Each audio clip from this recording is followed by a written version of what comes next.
औज़ु बिल्लाहि मिनश्शैतानिर्रजीम, बिस्मिल्लाहिर्रहमानिर्रहीम। आज मैंने आपको 4 नुस्खे बताने हैं जो कि मुजर्रब होंगे, एक चीज़ भी नहीं उसमें रखी जाएगी, और जिसके वो ना बनेंगे तो मैं उनके पैसों का रवादार हूँगा देने का। और बहुत ज़बरदस्त चीज़ है, इसको गौर से सुनना, इसको दरगुजर नहीं करना। अगर तो आप बनाएंगे इंशाल्लाह ईद से पहले पहले कामयाब हो जाएंगे। बाकी मेरे अल्लाह पाक ने इंशाल्लाह आपके हाथ में शिफा दे।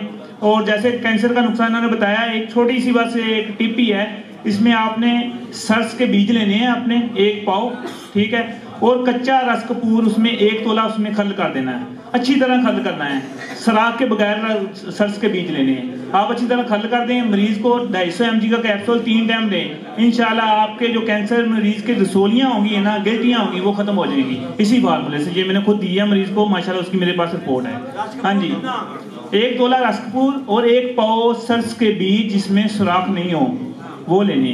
और सरस के बीज में ऐसी ताकत है, आप जिस मरीज को देंगे ना रस कपूर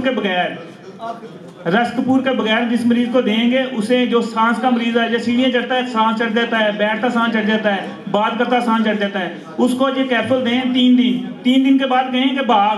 वो जैसे नुकसान मेरे वाला साहब ने लिया, उसे कहे, वो कहता है ना सुसरे भाग, तो वो भागेगा माशाल्लाह, उसको सांस चढ़ेगा, इतनी ताकत है।